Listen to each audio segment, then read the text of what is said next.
دنیا کی سلطانی۔ بسم اللہ الرحمن الرحیم۔ اللہ تبارک و تعالی کے پاکیزہ نام سے آغاز کرتے ہیں جو بہت مہربان نہایت رحم والا ہے۔ جیسے کہ آپ کو معلوم ہے کہ 32ویں اور 33ویں حدیث پاک آپ کی خدمت میں بمعنی ترجمہ بیان کرنے کا شرف حاصل ہوا تھا، اور اس کا عنوان جو امام بخاری رحمۃ اللہ علیہ نے قائم فرمایا ہے وہ باب علامت المنافق، یعنی منافق کی علامت کا باب، منافق کی کیا نشانیاں ہیں۔ اور یہ ہم وضاحت پچھلے پروگرام میں کر چکے ہیں کہ منافق دو طرح کے ہوتے ہیں۔ ایک تو منافق اعتقادی کہلاتا ہے، یہ وہ شخص ہوتا ہے کہ جو دل میں تو نبی کریم صلی اللہ علیہ وسلم پر ایمان نہیں لاتا، لیکن زبان سے اس بات کا دعویٰ کرتا ہے کہ میں مسلمان ہوں اور نبی کریم صلی اللہ علیہ وسلم کو اپنا نبی اور رسول تسلیم کرتا ہوں۔ یہ نبی کریم صلی اللہ علیہ وسلم کے دور کے منافقین کی روش تھی، اور یہ سب سے یعنی یہ کفر ہے، اور کفر میں سب سے گندہ ترین درجہ منافق اعتقادی کا ہی ہوتا ہے، اور یہ شخص جہنم کے سب سے نچلے طبقے میں جائے گا۔ دوسرا منافق عملی ہوتا ہے، یہ ظاہر و باطن سے تو مومن ہی ہوتا ہے، پکا مسلمان ہی ہوتا ہے، لیکن اس کے کچھ اعمال ایسے ہوتے ہیں جو منافقین کے اعمال کے مشابہ ہوتے ہیں، اس وجہ سے اس کو منافق عملی کہا جاتا ہے۔ منافق اعتقادی کافر ہے، لیکن منافق عملی کافر نہیں ہوتا۔ ہاں، جو اس میں چیزیں ذکر کی گئیں اگر وہ ان کو حلال سمجھتا ہے اور ان کو بڑا معمولی سمجھ کے کرتا ہے، اور معاذ اللہ ثم معاذ اللہ اس کے جواب میں اگر حکم بیان کیا جائے کہ جی یہ خصلتیں اچھی نہیں ہیں تو وہ مذاق اڑاتا ہے اور شریعت کو ماننے سے انکار کر دیتا ہے، تو اس قسم کے جو امور ہوتے ہیں اس کی وجہ سے حکم کفر اس کی طرف متوجہ ہو سکتا ہے، لیکن فی نفسی ہی یہ جو منافق عملی جو عادات اپناتا ہے وہ گناہ ضرور ہیں لیکن کفر نہیں ہے۔ اس میں پہلی حدیث کے اندر سرکار نے 3 باتیں بیان فرمائی تھی کہ منافق عملی کی پہلی نشانی یہ ہے کہ جب وہ بات کرتا ہے تو جھوٹ بولتا ہے۔ اس سے مراد یہ ہے کہ عادتاً جھوٹ بولتا ہے اور معمولی سمجھ کے بولتا ہو، ورنہ کبھی کبھار جھوٹ تو مطلب ہر مسلمان سے تقریباً نکل جاتا ہے، تو یہ نہیں ہے کہ وہ منافق ہو جائے گا۔ ہاں، یہ ضرور ہے کہ جو عادتاً جھوٹ بولے اسے احساس بھی دلایا جائے تب بھی وہ جھوٹ نہ چھوڑے، تو یہ ایک منافق کی علامت ہے کہ اس کا مطلب ہے کہ اس کے اندر وہ منافق عملی ہے، یہ کہہ سکتے ہیں، اور نفاق کی ایک بہت بڑی نشانی اس کے اندر موجود ہے۔ اسی طرح دوسرا فرمایا کہ جب وعدہ کرے تو وعدہ خلافی کرے، لہذا معلوم ہوا کہ اگر کوئی وعدہ خلافی کرتا ہے تو اس میں بھی ایک عادت نفاق موجود ہے،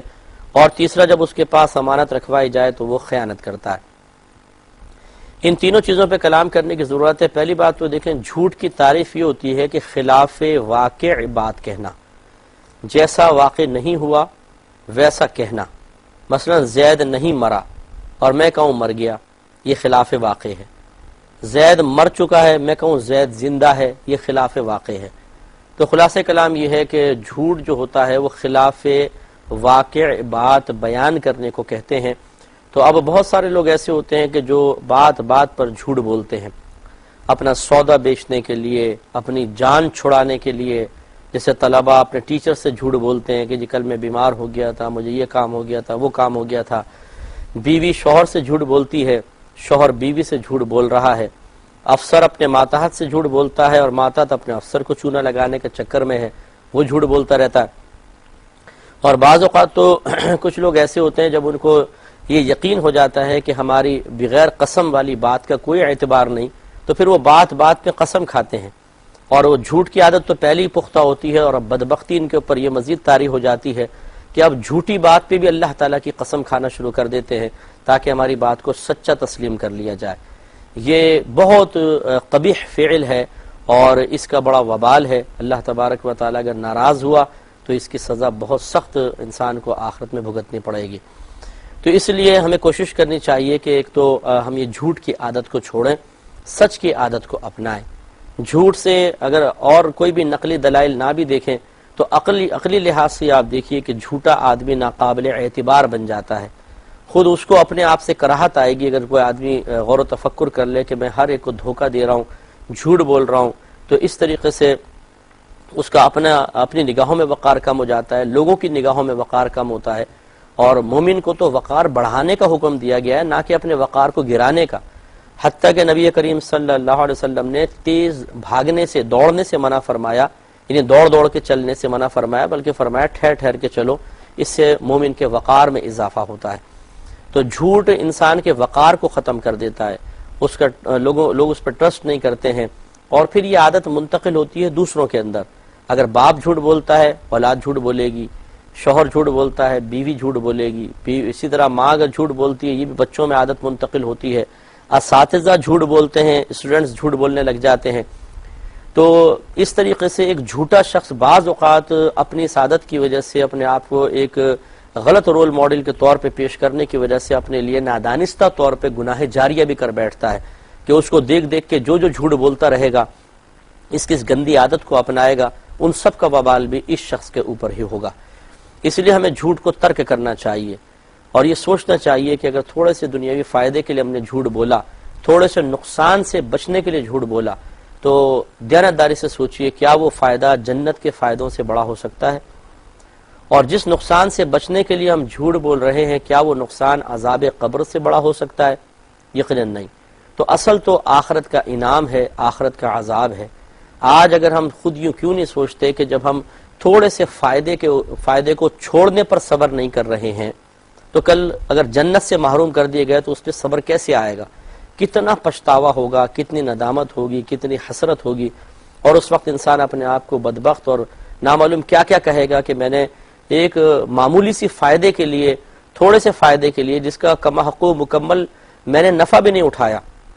ہم جو جھوٹ بول کے نفع حاصل کرتے ہیں اس کو تھوڑا بہت حصہ ہمیں ملتا ہے، باقی بیوی بچے دوست احباب ان کو بھی فائدے ہو رہے ہوتے ہیں۔ تو ایک تھوڑے سے فائدے کے لیے ہم اپنی آخرت کو برباد کرتے ہیں، تو پھر ہمیں میدان محشر میں جا کر احساس ہوگا۔ اسی طریقے سے سوچیں کہ وہ کون سا نقصان ہے جس سے بچنے کے لیے ہم نے جھوٹ بولا، کیا وہ نقصان عذاب قبر سے بڑا ہے؟ اس نقصان اگر ہم تک پہنچ جاتا، نقصان مثال کے طور پہ کوئی ڈانٹ دیتا، کوئی مار دیتا، کوئی نوکری سے نکال دیتا، تو آخرت کی بربادی سے بڑا نقصان تو نہیں تھا۔ تو آج جب ہم اس نقصان پر صبر نہیں کر پا رہے ہیں، تو کل عذاب قبر پہ صبر کیسے کر سکیں گے؟ میدان محشر کی بے عزتی، ذلت، وہاں کی رسوائی پہ صبر کیسے ہوگا؟ اگر خدا نخواستہ اللہ تبارک و تعالی نے ناراض ہو کے ہمیں جہنم میں ڈال دیا تو وہاں پر کیسے صبر کریں گے؟ لیکن ہم سوچنے کے لیے تیار نہیں ہیں،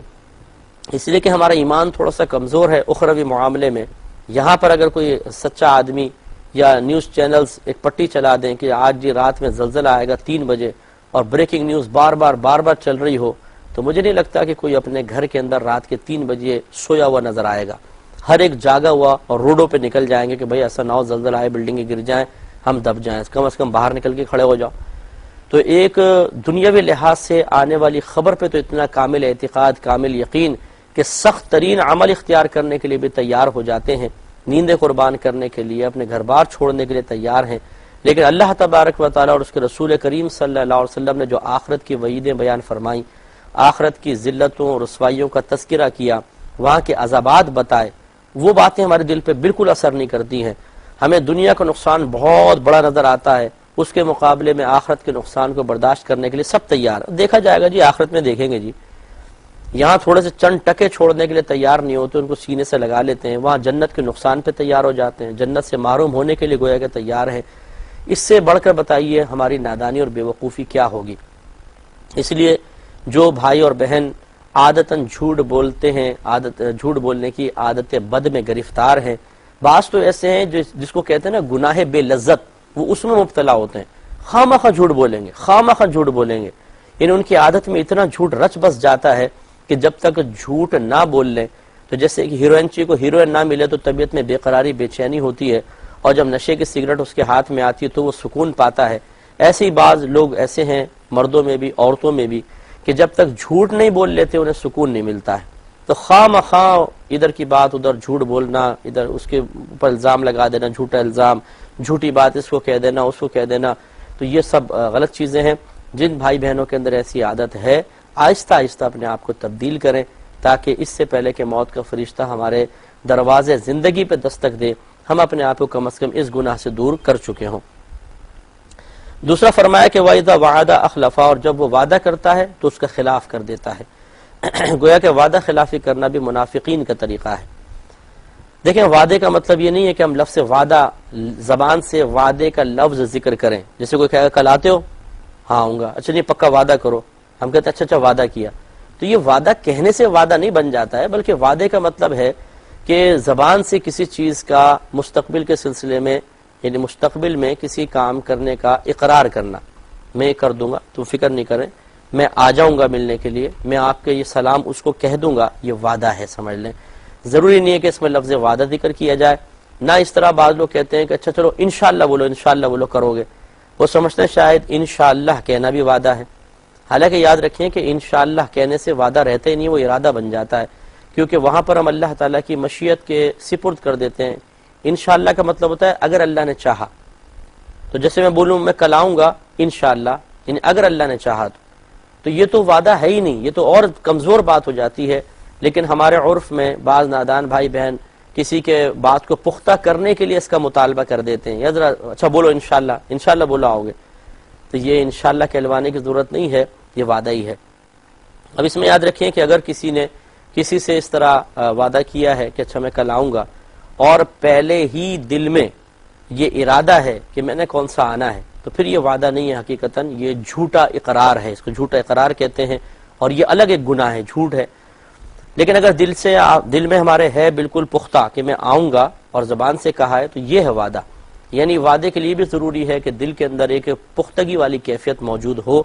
کوئی تذبذب والی کیفیت نہ ہو، یا خدا نخواستہ ہم انکار والی کیفیات موجود ہوں کہ میں نے کون سا آنا، اس کو پاگل بناؤ، بیوقوف بناؤ، جیسے ہم لوگ کرتے ہیں، تو یہ بھی ایک الگ گناہ ہے۔ تو خلاصہ کلام یہ ہے کہ وعدہ خلافی کرنا سخت منع ہے، اور یہ منافق کی نشانی اور علامت ذکر کی گئی ہے۔ ہاں یہ ہو سکتا ہے کہ دیکھیں بعض اوقات ہم کسی سے وعدہ کرتے ہیں کہ میں یہ کام کر دوں گا، میں فلاں جگہ آ جاؤں گا، فلاں سے یہ بات کہہ دوں گا، پھر ہم بھول جاتے ہیں، یا پھر بھولے نہیں، یاد تو ہے لیکن ایسا پھنس گئے ہیں کسی کام میں کہ باوجود کوشش کے بھی ہم اس وعدے کو پورا نہ کر سکیں، تو یہ ایک صحیح عذر ہے۔ اس عذر کی بنا پہ انسان گناہگار نہیں ہوگا، لیکن ہمارا مشورہ یہی ہے کہ اگر کوئی اس قسم کی کوتاہی ہو جاتی ہے تو جس سے ہم نے وعدہ کیا ہے اس کو انفارم کر دیں، اس کو اطلاع دے دیں کہ بھائی میں معذرت چاہتا ہوں، میں نے آپ سے وعدہ کیا تھا میں آؤں گا، میں آ نہیں سکوں گا کیونکہ میرے کام آ گیا، یا مطلب مثال کے طور پر ہم فون بھی نہ کر سکے، وقت گزر گیا، تو پھر بھی اس کو بتانا چاہیے کہ میں کیوں نہیں آ سکا، تاکہ بدگمانی دل میں پیدا نہ ہو، ایسا نہ ہو وہ شخص ہمیں برا بھلا کہے کہ دیکھو جی وعدہ کر لیا اور غائب ہو گئے، تو ہمیں وضاحت کر دینی چاہیے تاکہ سلسلہ بدگمانی دور ہو۔ تو اب ہمارے وہ بھائی بہن بھی ذرا توجہ فرمائیں، خصوصاً وہ حضرات جو اس قسم کا پیشہ کرتے ہیں کہ پیشے کر اختیار کیے ہوئے ہیں کہ جس میں اپنے گاہک سے وعدہ کیا جاتا ہے، جیسے درزی، اسی طرح مکینک، اس طرح کمپیوٹر کا کام کرنے والے، اور کوئی بھی مطلب ایسے شعبہ جس میں کچھ چیز تیار کر کے آپ کو اپنے گاہک کو دینی ہے، تو یہ بھی بہت زیادہ وعدہ خلافی کرتے ہیں۔ درزی کہتا ہے اس کو کیونکہ کام پکڑنا ہے، تو وہ کہتا ہے جی آپ فکر ہی مت کریں، 3 دن کے اندر لے لیجئے گا، میں آپ کو دے دوں گا۔ آدمی نے ناپ دیا، کپڑا کاٹا، رکھ دیا الماری کے اوپر، رکھ دو، ابھی بہت سارا کام پہلے آیا ہوا ہے، وہ کام کر رہے ہیں، اب چکر پہ چکر لگواتے رہتے ہیں، اچھا کل دے دوں گا، اچھا پرسوں دے دوں گا، اس طرح وعدے پہ وعدہ، وعدے پہ وعدہ، وعدے پہ وعدہ کرتے ہیں، اور آخر میں پھر کہیں جا کے کوئی تیار کر کے دے بھی دیا، لیکن اس وقت تک ایک منافق عملی کی چلتی پھرتی تصویر بن چکے ہوتے ہیں۔ تو بہت ہی معذرت کے ساتھ ایسے بہت سارے منافقین ہمیں معاشرے میں نظر آئیں گے جو تھوڑی تھوڑی بات پر اسی طریقے سے اپنی جان چھڑانے کے لیے جھوٹے وعدے کرتے رہتے ہیں، اور اللہ تعالیٰ کی بارگاہ میں سخت قابل گرفت ہوتے ہیں۔ تو ابھی جیسے میں نے عرض کیا کہ اس قسم کے پیشے والے اگر پہلے سے ہی دل میں ارادہ رکھتے ہیں کہ ہم نے تو چونا ہی لگانا ہے، سامنے والے کو کون سا وعدہ پورا کرنا ہے، تو پھر یہ وعدہ تو نہیں کہلائے گا، لیکن یہ گناہگار ہوں گے شدید قسم کے۔ اور اگر انہوں نے ارادہ یہ کیا ہے کہ فلاں جگہ فلاں وقت دیں گے، لیکن پھر اس کے چیز کو روک کر دوسرے کے کام کو فوقیت دے دی، اور جان بوجھ کے سستی کے ساتھ یا کسی وجہ سے نظر انداز کر دیا، تو یقیناً پھر یہ منافق عملی کی ایک نشانی بنے گی، اور انسان اس لحاظ سے گناہگار بھی ہوگا، اور اللہ تعالیٰ اس کی بارگاہ میں اس کا وہ مقام و مرتبہ نہیں ہوگا جو ہونا چاہیے۔ تیسرا سرکار نے فرمایا وَإِذَا اؤْتُمِنَ خَانَ، اور جب اس کے پاس امانت رکھوائی جائے تو وہ خیانت کرے۔ عموماً امانت کا تصور مال کے ساتھ قائم ہوتا ہے کہ کسی نے کسی کے پاس مال رکھوایا کچھ عرصے کے لیے کہ میں بعد میں واپس لے لوں گا، تو اس کو امانت کہتے ہیں کہ آپ کچھ مال کسی کے پاس رکھوائیں واپس لینے کے ارادے کے ساتھ اور اسے اس کے استعمال کی اجازت نہ دیں تو یہ امانت بنے گی۔ اگر آپ نے کچھ عرصے بعد واپس لینے کے ارادے سے دیا لیکن استعمال کی اجازت دے دی ہے تو اس کو قرض کہتے ہیں۔ امانت میں ہوتا یہ ہے کہ ہم جس کی امانت لیتے ہیں وہ اس کو ہم استعمال نہیں کر سکتے، بس ہم نے حفاظت کے لیے لیا ہے، گویا کہ مال اس کو رکھیں گے، جب وہ مانگیں گے واپس کر دیں گے۔ تو عموماً امانت کا لفظ مال کی حفاظت والے معاملے پر بولا جاتا ہے، لیکن اگر آپ شروحات پڑھیں گے تو یہ دیکھیں گے کہ اس میں بڑا وسیع مضمون ہے۔ امانت یہ بھی ہے کہ کوئی ہمیں اپنے راز کی بات بتاتا ہے اور کہتا ہے یار دیکھو کسی کو کہنا نہیں، یا کہتا نہیں ہے لیکن ہمیں پتا ہے کہ یہ بات ایسی ہے کہ ہمیں کسی کو نہیں کہنی چاہیے، تو سمجھ لیں یہ ہمارے پاس اس کی ایک امانت ہے اور اس میں خیانت نہیں ہونی چاہیے، چاہے دوستی ہو، چاہے دوستی ختم ہو کے دشمنی میں بدل جائے، لیکن کامل مومن وہ ہے کہ جو اس امانت میں خیانت نہیں ہونے دے۔ ایک بزرگ کی اپنے زوجہ کے ساتھ کچھ چشمک ہو گئی اور کوئی ایسے تنازع پیدا ہوا، کسی نے آ کے پوچھا ان سے، حضرت سے جان پہچان والا تھا کہ حضرت کیا مسئلہ ہوا آپ کی زوجہ کے ساتھ آپ کا؟ تو آپ نے فرمایا کہ وہ میری زوجہ ہے اور میں اپنی زوجہ کی بات تمہیں بتاؤں؟ وہ خاموش ہو گیا۔ کچھ عرصے بعد سیپریشن ہو گئی، طلاق ہو گئی، تو وہ شخص دوبارہ آیا، پوچھا کہ چلے اب تو بتا دیں، اب تو وہ آپ کی زوجہ نہیں رہی۔ تو آپ نے فرمایا کہ اب زوجہ تو نہیں رہی، ایک اجنبی عورت ہے، اور اجنبی عورت کی بات میں تمہیں بتاؤں کیوں؟ یہ ایک دیکھیں بڑا پیاری روش ہے جو ہمارے اکابرین کی رہی کہ کسی کا راز کسی کو نہیں بتانا ہے، اس میں مطلب لیکن تو یہ بھی ایک امانت کی صورت ہے۔ پہلے صورتیں دیکھ لیتے ہیں پھر ہم محاسبہ کریں گے۔ ایک امانت کی صورت ہے جو ذمہ داری دی جائے، اس ذمہ داری کو جس طرح اس کا حق ہے ویسے ادا کرنا یہ بھی ضروری ہے۔ گویا کہ جب ایک ذمہ داری مل گئی تو وہ امانت ہے، اور اس امانت میں خیانت یہ ہوگی کہ ہم جس طریقے سے اس ذمہ داری کو پورا کرنا تھا ویسے نہ کریں تو یہ خیانت ہے۔ مثال کے طور پہ ہم نے ایک آفس جوائن کیا جو صبح 8 بجے اوپن ہوگا، مطلب 8 بجے ڈیوٹی ٹائم شروع ہوتا ہے اور شام 4 بجے تک، تو گویا کہ ہمیں 8 سے 4 بجے تک ایک ذمہ داری دے دی گئی ہے، اور اس میں ہوتا یہ ہے شرعی لحاظ سے کہ ایک تو ہمیں وہاں موجود ہونا ہوگا، تب ہم تنخواہ کے مستحق ہوں گے۔ دوسری بات یہ کہ جو اس وقت میں کام ملے گا اس کام کو کرنا ہوگا۔ دو چیزیں مسٹ ہیں، ایک تسلیم نفس کہلاتا ہے یعنی اپنے آپ کو سپرد کر دینا، اور دوسرا جو کام دیا گیا ہے وہ کام کروانا، پورا کرنا۔ یہ ہے اس امانت کو صحیح طریقے سے ادا کرنا۔ اور اگر ایسا نہیں ہے بلکہ 8 بجے ڈیوٹی ٹائم ہے، ہم پہنچتے ہیں 10 بجے، 2 گھنٹے کے ویسے پیسے لے لیتے ہیں اور کام چوری کرتے ہیں، پڑی ہوئی ہیں فائلیں اور سب کام کرنا ہے، ارے یار کر لیں گے یار، ویکینڈ پہ کر لیں گے، ابھی کون کرے، باتیں کر رہے ہیں، چائے پی رہے ہیں اور کام آگے سے آگے کیا جا رہا ہے۔ یہ سب کا سب جو ہے امانت میں خیانت ہے۔ اسی طریقے سے جو اساتذہ ہوتے ہیں، ٹیچرز ہوتے ہیں، پروفیسرز ہیں، لیکچرارز ہیں، ان سب کے جو پاس علم ہے، جس کی یہ باقاعدہ تنخواہ لے رہے ہیں کہ اس کو آپ نے ڈیلیور کرنا ہے، آپ نے طلباء کو دینا ہے، اسٹوڈنٹس تک پہنچانا ہے، گویا کہ یہ ایک امانت ہے جو ان کو پہنچانی ہے۔ اس میں بھی بعض خیانت کا بہت زیادہ ارتکاب ہوتا ہے۔ بڑا افسوس کی بات ہے کہ اتنے مقدس پیشے کو اختیار کرنے کے بعد اور پھر اس میں خیانت کا ارتکاب کیا جائے، تو اکثر ایسا ہی دیکھا گیا ہے بہت معذرت کے ساتھ کہ بہت سے ٹیچرز حضرات انہوں نے پرائیویٹ اپنے ٹیوشن سینٹرز کھولے ہوتے ہیں۔ اب اگر وہ اسکول، کالج، یونیورسٹی میں ویسا پڑھا دیں کہ طالب علم کی تمام کمی پوری ہو جائے تو پھر ٹیوشن سینٹر آباد کیسے ہوگا؟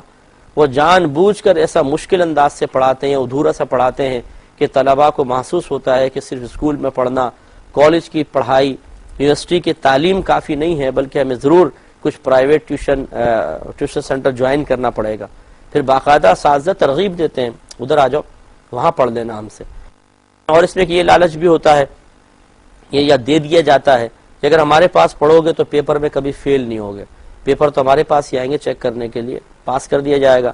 یہ بھی ایک بہت بڑی امانت میں خیانت ہے۔ تو خلاصہ کلام یہ ہے کہ امانت میں خیانت کی بہت ساری صورتیں ہیں جو یہاں پر ہمارے معاشرے میں رائج ہیں، ہمیں اس پر بھی توجہ کرنی چاہیے۔ انشاءاللہ زندگی رہی تو نیکسٹ پروگرام میں ان سب پر تھوڑا تھوڑا کلام کیا جائے گا۔ اللہ تعالیٰ سے دعا ہے کہ اس پروگرام کو بھی سننے کی توفیق عطا فرمائے، آمین۔ وآخر دعوانا ان الحمدللہ رب العالمین۔